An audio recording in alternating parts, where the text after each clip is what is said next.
Hi friends, welcome. My name is Baron, and this is my channel where I talk about book stuff. I'm the Book Baron.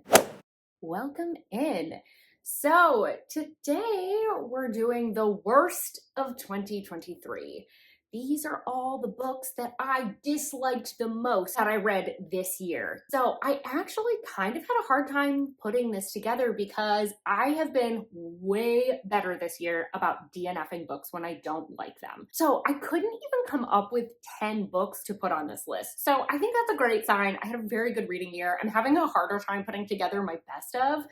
I think I'm gonna have to do like a special shout outs category or something. But for today, I'm not including any books that I have DNF'd. I think what I'm gonna do is actually do a video in January going over all the books that I DNF'd in 2023 because there are a ton. I also don't think I'm gonna go over too much of the plot unless it's really relevant to why I didn't like it. Sometimes I will get into some spoilers for the books. If you plan to read them, I'll give you a heads up before I actually get into the spoilery stuff so you can skip ahead if you want to read those books and don't want to be spoiled about anything. And I'm going to be doing superlatives again because I had a lot of fun with that for my most disappointing books. And just as a disclaimer, everything with reading is subjective. If you love these books, I'm so wildly jealous of you. I wanted to like these books. That's why I picked them up in the first place. So like, if you need to protect your feelings and like skip past books, like please do. Because I know like sometimes it kind of hurts when someone talks negatively about like a favorite or a book that you enjoyed. So just know that I'm doing with all the like kindness in my heart, but also like I will be dogging on these books because like obviously I didn't enjoy reading them. Shall we just get going? We shall. First up, and the book that I kind of debated putting on here, but I feel like in the wrap up of this book, I talked a little bit too positively about it because I really wanted to like it more than I actually did. And in hindsight, I think I need to right my wrongs. So we have coming in at number 8, Sicko by Amo Jones. And I think for this one, my superlative is going to be best abstract art piece in the form of prose. So this is a dark stepbrother, sort of a motorcycle club, sort of a billionaire, sort of a secret society sex club thing. There's just so much going on in this book. Like I said, I really debated putting this on this list, but I gave it like a 3 or a 3.5 when I initially finished it because I really wanted to like it and I liked elements of it. But the further I got away from the book, the more I was just like, what did I just read? Like, I couldn't tell you anything definitive about this book. It was so disjointed. I just felt like I was constantly lacking context and yet constantly being introduced to new things where I was like, why? When people say she just kind of throws you in, I was thinking that they meant like she just got going with the plot. But I think what's being referred to more so is the fact that like there's no context. There's not a lot of world building and there's not a lot of like explanation or logic to what's going on. You're kind of constantly playing catch up and trying to figure out like where things are going or what's going on. But something's always happening and it's always like over the top wild. So I think that's why it kind of entertained me. I'm gonna give you a little bit of an example about like where my brain went. So if you need to skip ahead, this section will be spoilery. So in this book, the main female character, she has an abuser that is going after her. I could not tell you why after she moved away from her hometown, she was still trapped in an abusive pattern with this person because I don't think this dude had like any leverage over her. I didn't really understand like the power he had over her. I didn't understand like how he was manipulating her to continue with it. Like that part was like never fleshed out. It was just like, this is an abuser. Here's the situation, accept it. And then like, how was this man in her hometown and then also at her college 2 hours away so consistently? That didn't make a ton of sense. He was also like soft and sensual with his like essay, which I was kind of like, really? And I feel like that was just used to serve as contrast for why like she wanted to be like rougher with her stepbrother. And then like when it came to her not being adopted by this family, it really truly felt like the only reason that that didn't happen was so that they legally were not siblings to serve the plot. So there's just a lot where I was kind of like, that doesn't really make sense. It doesn't make sense from a logic standpoint. It only makes sense from a, like, you need to move plot somewhere. All done with spoilery stuff. So like I said, I had an entertaining time while reading it, but like this book makes no sense to me. I just don't think I could ever recommend a book like this because it's nonsense. Like, it's utter nonsense. It's just dark stuff that just doesn't have any logic to it. So if you want to read a book that reminds you of like a fun house or like a maze of mirrors, here's a book. For that reason, it's in my worst of the year. Also, this actually has a lot in common with my least favorite book, and that one is truly horrendous. It's also another very popular one, so like, you'll see what I'm talking about in a little bit. Moving along, number 7. So this is Deconstructing Delilah by Allison Rimes. This I'm giving the superlative of best bait and switch, and that goes for the title and the plot. So this is a spicy club, age gap, religious deconstruction kind of a book. And for context, why I didn't like this, I will need to explain the plot in very broad strokes. Basically, the main gal escapes from a polygamous cult and she's adapting to the outside world. As she's adapting to the outside world, she befriends this older guy who sort of like quotes the Bible a lot and likes to just kind of have discussions, but he's really just wants to argue with you. You know that guy. And one of those topics is religion, so he's kind of helping her deconstruct, I guess. She ends up falling in love with him, but he's like, you're in a pretty vulnerable spot right now. Like, that just doesn't seem appropriate, the way he shows that. Super at odds with what his messaging is. I digress. He rejects her. Now, the part that gets left out of literally everything you can find about this book is that this turns into a spicy club book, a third of the way through, of 40% of the way through. This just becomes a generic spicy club book. She's working as an accountant at the spicy club that he goes to, and she's like, I found you again. Yeah, I'm fully deconstructed. Let's do this. And he still doesn't want to explore things with her, so she sort of like seduces him by doing stuff with other people. Now to get into why I didn't like this book. And I can acknowledge with this book, I can see why other people would like it. And it's definitely like a me thing. I just got so frustrated that the word deconstructing is used in the title and the main part of the blurb, but it's not the main focus of the book. It just felt like I was duped. The author, I feel like, I kind of get the sense that she's never deconstructed religion, which is fine. You can write about topics that you haven't like experienced yourself. Like, that's valid. But it really felt like she read some wiki articles, dumped those in, and then was like, plotting wise, was just kind of like touch on these main points and then like move on so we can get to the spicy club. It felt like something she was trying to rush through. And it caused the pacing, especially the beginning portions, to be all over because she was like, hit on this point, hit on this point, hit on this point, hit on this point, get out of there.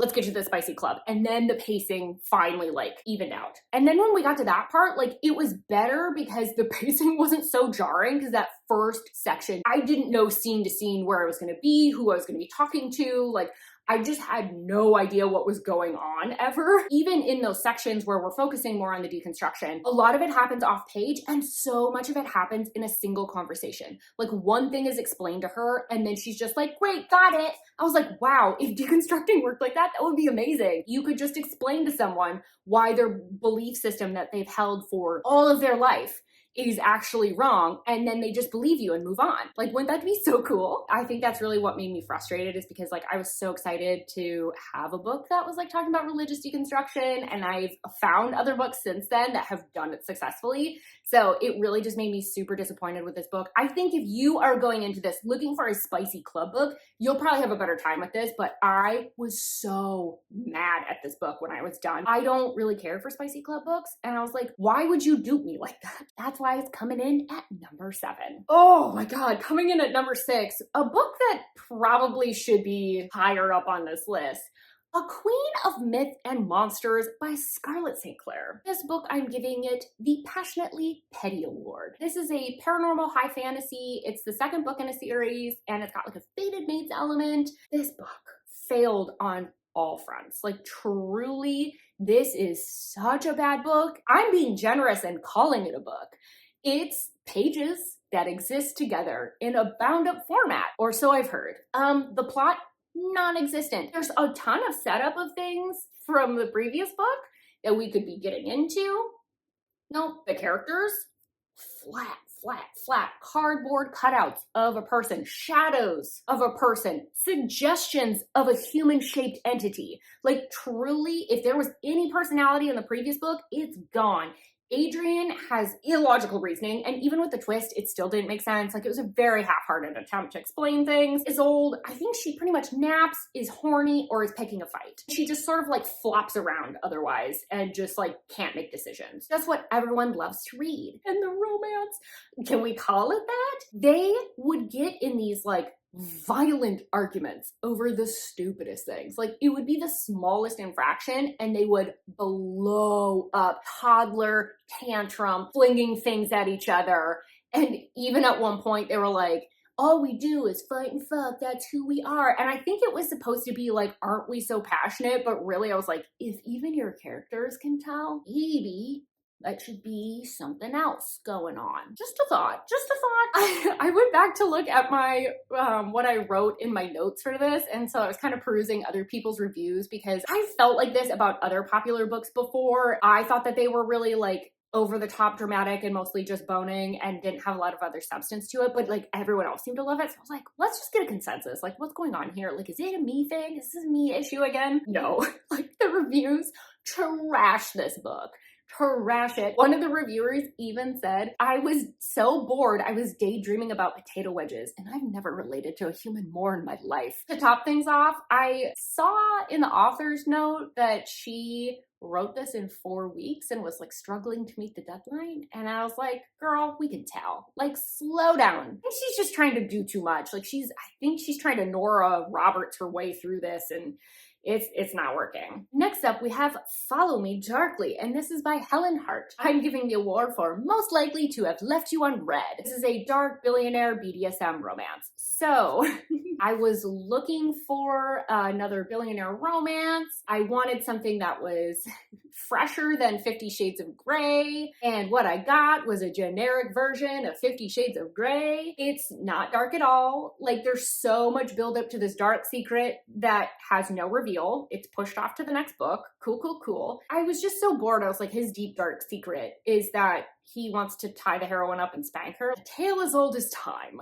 Like, come on, get a real secret, dude. I'm sick of reading books like this. There's no chemistry between these characters. The hero is just an asshole billionaire. Nothing new there. And she is a lowly average girl that he just happens to pay attention to, a la Bella Swan. So like, I have pet rocks that have been more interesting than these characters. And maybe you're in the market for a billionaire romance. You're like, you know what? I don't care if it's generic. Give me the spice. Give me the spanking. The terms used in this book are weirdly clinical, I think is the only way I can say this. I have a family member who is an OBGYN, and I've literally only heard them use those terms outside of this book. So that's gross. That's not really sexy. And then it left on a cliffhanger and I was like, wow, cool. Go on, girl. Give us nothing. All that build up for just nothing. All right, clocking in at number 4, we have A Royal Savage by Victoria Ashley. For this one, I'm giving it the award for Best Impression of a Soap Opera. This is a dark contemporary romance. It's sort of a motorcycle club. Like, the male main character has a motorcycle and owns either a bar or a tattoo studio or some combination of the two. Something like that. I will be fully spoiling this book, so just a heads up. This was over dramatic as fuck. I went into it looking for like, I wanted something that gave me like Sons of Anarchy vibes. Like, that's what I was going for. And what I got was a brat on a scooter. And it was also insta-love, insta-lust. Like, they were just immediately into each other in a way that felt very disproportionate to the situation, especially for a guy who doesn't like anybody. I was just kind of like, do you like this girl? I mean, like, she seems cool, but like, really? And this girl just blows her life up to be with him. And I was like, really? He's just kind of a moody jerk. This was so juvenile. This was so over the top. Royal, the main male character, he's so melodramatic. Like, you would think he is the only person who has ever experienced any amount of hardship in their life ever, because he is very woe is me. Like, 75% of his internal dialogue is just like, I can't believe I lost my fiance and a baby. No. This tragedy is his entire personality, and then also riding a motorcycle. That's pretty much it. So like, when you're reading a romance and like 75% of his thoughts are not even about the heroine. 80% of the book is this, right? It's just like him growling, being moody, Avalon blowing up her life to be with this dude. Then the last 20% was just like, and all this stuff is happening. And it just felt so ridiculous. It felt so ridiculous. We find out that his kid is alive. The fiance is still very dead. The kid is alive and was hidden from him / someone thought that he knew that the kid was around, so they didn't ever tell him that the kid lived. Make it make sense? So the heroine surprise adopts the child. And I don't remember why, but he was like gone for a while and wasn't aware that she became his kid's mother. And then she basically introduces them at one point, and he is just 100% chill about the whole thing. And it's like, fuck yeah, I got my family. Okay. So that's a book that exists that you could read. Clocking in at number 3. Oh boy, this one I had in a reading vlog, and boy howdy did I have a meltdown over it. Bad Things Feel Best by Ivy Smoke. This I'm giving the award for most likely to have an identity crisis, because wow, this book had way too many things going on. It's sort of a rom-com, sort of a gothic romance, suggestions of maybe some paranormal elements, a romantic suspense novel, and also has a love triangle. Did you catch all that? Sound like a fun mashup? This is one that I'm gonna go into spoilers because I truly I don't know who this book is for. The major plot points, very briefly, a woman is hired to work at this house, and she thinks either the house is haunted or her spooky ooky evil employer has it out for her and she's trapped on this island. At some point she thinks maybe they're vampires, so she Bella Swan Googles some stuff to see if like maybe she's living with vampires because they are allergic to garlic, use old-timey language, and are cold. Like, we get in the Bella Swan vibes. And she's also in a love triangle with her employer and with his nephew, both of which are named Mr. Remington too. So that's fun. This is just all over the place. It's so all over the place. So let's start with the tone. The tone is the typical rom-com heroine, like she's too klutzy to be a human. And she's getting into all sorts of shenanigans as a result.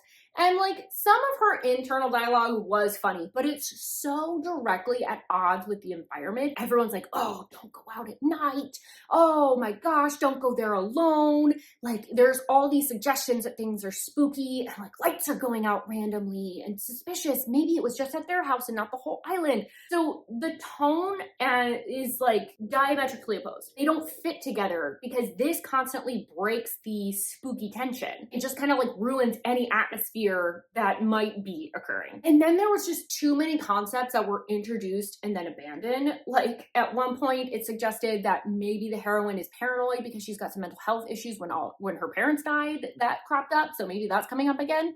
But that is introduced and abandoned very quickly. We have the potential vampire angle, which is like introduced, and you're just kind of like, oh, I mean, okay. So there's just like a lot going on with the potential explanations for it, and like nothing's really pursued for any reasonable length of time to like really get invested in that storyline. Pause, pause, pause. I don't know how I forgot that, lest we forget the great panty snatching. At one point, this girl, to stop a bleeding hand, instead of using any other fabric, takes off her panties and uses that to stop the blood. She uses this as a bandage, and then the maybe vampire boss steals it. At this point, I thought the book was satire. It was so bad. Oh my god, I don't know how I forgot that part. Perhaps it is a trauma response.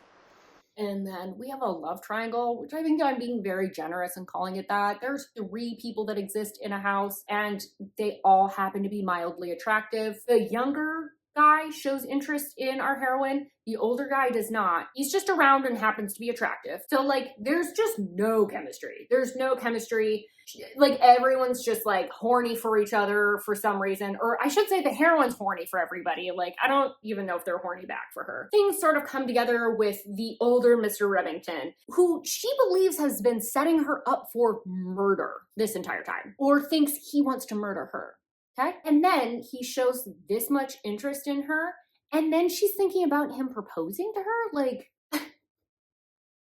And the twist was terrible. I felt so bad because the author was like, oh, I love Mr. Remington. What a guy. I can't get him out of my head. And I'm just like, I'm so happy that the author like wrote a character that they like, but like, good Lord, that is not a good book. Ooh, let's move on. Oh, okay. All right. Number 2, The Resurrection of Wildflowers by Macaulay Smeltzer. I'm gonna get so fucking shady with this one. This is the second book in a duet. This one will be fully spoiled. Even the tropes are gonna spoil this. If you want to read this, by all means, click off. This is small town, age gap, contemporary romance with a secret baby. This one I'm giving the award to most likely to have a get out of jail free card. This is, as I said, the second book. It comes after The Confidence of Wildflowers, which if you remember was on my most disappointing reads. Yeah, I gaslit myself into reading the second book.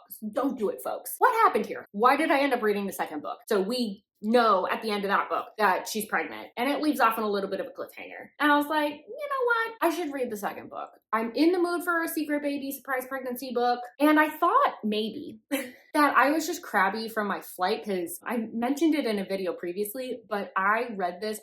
Ah, yes, the ambiguous this. And by this, I'm referring to the first book, The Confidence of Wildflowers, not the second book. On a red-eye flight when I couldn't sleep. So I was like, maybe I'm just crabby. Maybe I'm being too hard on this book. No, this is the worst secret baby book I have ever read. The heroine is a wrecking ball to literally everyone's life, and she suffers zero consequences. Everyone still fucking loves her. Why? She's horrible. The heroine at the end of the first book leaves the hero. He has done something to her. She gets back with her high school sweetheart, but she doesn't love him. And this dude sacrifices for her. He makes sure she has a roof over her head, provides for her kid, like marries her, and when he wants another kid, she decides that she wants to get divorced. She just totally used this guy for stability. So she fully just took advantage of this dude. So she ends up back in town because her mother is dying, because like, why wouldn't we introduce more trauma character that doesn't have a personality unless she's encountering trauma? And she leaves her kid with her high school sweetheart that she's getting divorced from, and she ends up rekindling with the hero. So at some point, she's gonna have to reveal that she had his kid, and when she does, everyone's fucking chill about it. Every single character. The hero is chill about it. Her mom is chill about it. The hero's parents are chill about it. Everybody is just like, well, you just tried your best. You kept his kid from him over something, I'm gonna be honest, is like a little petty. He was grieving. She is a fucking menace. She is a menace. And nobody seems to be clocking it. Everyone's just like, oh, what a sweet girl that's trying her hardest and has a life full of trauma.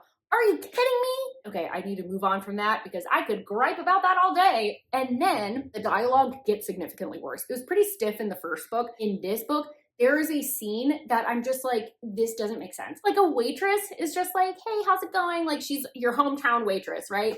And she's like, hey, where's your daddy? Talking to the little girl. The heroine proceeds to just like dump on her and is like, do you mean the man who raised her or her biological father? Because her biological father is sitting right across from her and her daddy that raised her is at home. And then the daughter is like, why do all these old people care that I have two daddies?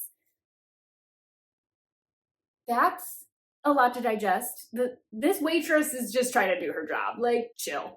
Why are we dumping on this poor waitress? She just wants a good tip. Like, come on, leave her alone. That was such a weird choice. All right, that's a book I could go on and on about because truly there is nothing about that book that I think is good. It's really one of the worst books I've ever read. But it's not the worst because the worst book I truly have ever read, coming in at number 1, The Ritual by Chantal Tessier. This book I'm giving the award for most likely to fall in a plot hole. This is a dark, new adult, secret society, billionaire-ish romance. Once again, this is going to be fully spoiled because I can't keep my mouth shut about this and I need to explain to you how bad this book is. This is so popular and I don't get why. Like, it's really bad. The writing is really, really bad. So, for context, the premise of this book is that a college secret society is basically like raising the next generation of bigwigs, right? The next judges, politicians, all of that. They're going to be in positions of power. During college, they're going through all their training. At the end,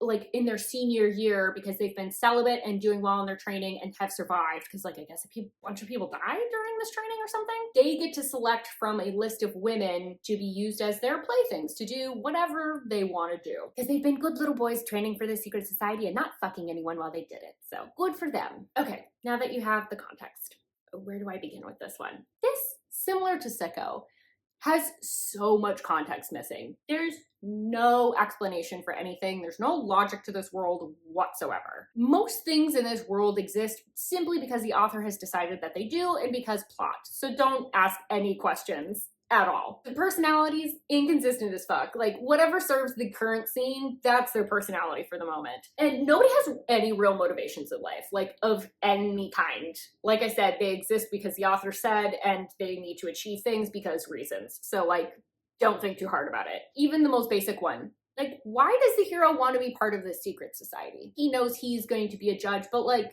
you don't need a secret society to do that. You can just do that by like becoming a lawyer and working hard. Also, why does the secret society exist? Power and control. Okay, to what end? What are we trying to do? Do we have we're trying to accomplish what? Do we have an ideology that we're trying to achieve? Are we trying to enact something? Like, why do we need all this power and control? So we have zero idea what they're trying to accomplish other than power. But power for the sake of power, I guess. Okay, go off. Truly one of the most basic ones. I don't get why any of these women want to be these guys' playthings. They are certainly not respected by anyone in or outside of this organization. They are afforded like no additional protection. Like, it seems like the only motivation is like, maybe one of these will make you wifey. Maybe. Let's talk about the characters. Over dramatic, like disproportionately dramatic. Like, for example, the heroine is researching, trying to find out about the secret society. The hero comes upon her. He basically mentions like, hey, you're not gonna find anything, like, good try. First off, we didn't even know that's what she was really looking up. We basically find out she's researching that because he tells us. She asks one question to him and he can't tell her, and so she's like stomping her feet and yelling in his face. That's a little aggressive, ma'am. He's done one thing to you, and that was not answer a question. Also, the heroine, at one point, it just made me laugh. You know how like sometimes characters will be like, I don't know why, but I just trust him. So Blakely says that at one point. I'm like, truly why? Truly why? Like, this dude has been very violent to her up till this point, but she literally just decides, this man that she has met like maybe a couple days ago at this point, who's been violent and aggressive with her, she decides that she trusts him, and so she just takes a mystery pill. Again, that doesn't really make any sense based on like the interactions that they had to this point, and they had just fought in the library not that long ago too. Riot, oh boy, what a choice. Riot, his personality is violence. That is his entire personality. His hobbies include burning women's clothing and playing pharmacist. So he gives the heroin drugs like throughout the book. Like, he injects her with stuff, he gives her pills. I don't know why he wants to be a judge. I think his true calling should be a pharmacist. Also, he just loves to burn Blakely's clothing for the smallest reason. And I'm just like, I mean, cool, but like, maybe you can work at a place that does incinerating. Like, maybe you can do cremation if you're really into fires. Like, let's find a different hobby. Also, this dude, this man, he is violent at the drop of a hat, which, like, okay, I get it. Like, it's a dark romance, right? Like, go off. Be aggressive. But this dude, like, straight up body slams her stepmother because she breathes a little bit wrong in her direction and says something snarky. And I was just like, whoa, disproportionate to what just happened. And that's about the time that Blakely is like, I don't know, I just trust him. I'm like, really? I don't? Oh my God. I forgot about this. Let's talk about some of the writing. The author clearly forgot at one point that the hero and heroine had not kissed. And they got married. So they've not kissed on page at all. They get married off page. And then she's like, oh yeah, like their first kiss was at the altar. And just like conveniently like writes that in. She's like, no plot holes here. Don't look behind the curtain. You guys, I'm having such a hard time having linear thoughts because I keep getting like worked up. Oh my God, I forgot about these things. Sorry, I'm looking at my notes and I'm just realizing how stupid this book is. Okay. One of the things that bothered me a ton about the heroine is she discovers that she has a primal play, like, CNC kink. Like, cool, good for you, girl, that's amazing. But the author has to, like, Wikipedia entry explain things to us about, like, what it is and why it's not shameful. Like, we literally get info dumps to us, the reader, about why it's not weird. I'm like, yeah, I know, I'm reading a dark romance. Like, it's fine. Like, Continue. She explains it to her ex. She explains it to like literally anyone that will listen. That it's like, it's not weird. Also, but anytime they go to Pound Town, the heroine is so taxed. She is incapable of walking afterwards. Every time. Every time he has to carry her somewhere. Every time. And then at one point too, she hasn't been at college because like, that's right, this is taking place in college. She hasn't been to classes in like 3 months or something ridiculous. Like they're basically at the end of the semester. And she's like, right, I should go back because reasons. Like, do we know what her major is? I don't think so. I don't think we find out that she wants to like be anything or has any drive in life. So that's fun. But she wants to go back to class. Don't ask questions. And we find out Riot has had a body double taking her classes. What? That's the stupidest thing I've ever heard. I like read that and I started laughing so hard because I was like, that's so stupid. That's so stupid. And just so over the top. This whole book is just so ridiculous. This is all from memory, mind you. Like, these are things that I remember that were bad. I bet you if I went back and actually took some time to look at my notes, I could tell you even more. This is like a snippet, a smattering, a little smorgasbord of like things that I remember about this book. This was very stream of consciousness, like me explaining all the things that were weird. But like truly, this book is just like no plot. It's just like them being dark and violent for the sake of it, fighting, banging, and Riot playing Mr. Pharmacy. I've been filming for an hour, so I'm gonna go ahead and cut myself off. Those are all the worst books that I read this year. And clearly number one is number one for a reason. Like, that one really got me riled. But let me know, what was your worst book of the year or worst books of the year? Why did you not like them? Keep them off my TBR. Help each other out in the comments. Have you read any of these and did or didn't like them? I would love to hear either way. It's like some of the books that I don't like, I know are really popular. And so like, I'm clearly in the minority. So if you've liked them, defend your favorites in the comments. I'm down for that. And don't forget to like this video if you liked it. Subscribe if you want more content from me. And I hope to see you on my next video, which is going to be best of the year. Bye-bye.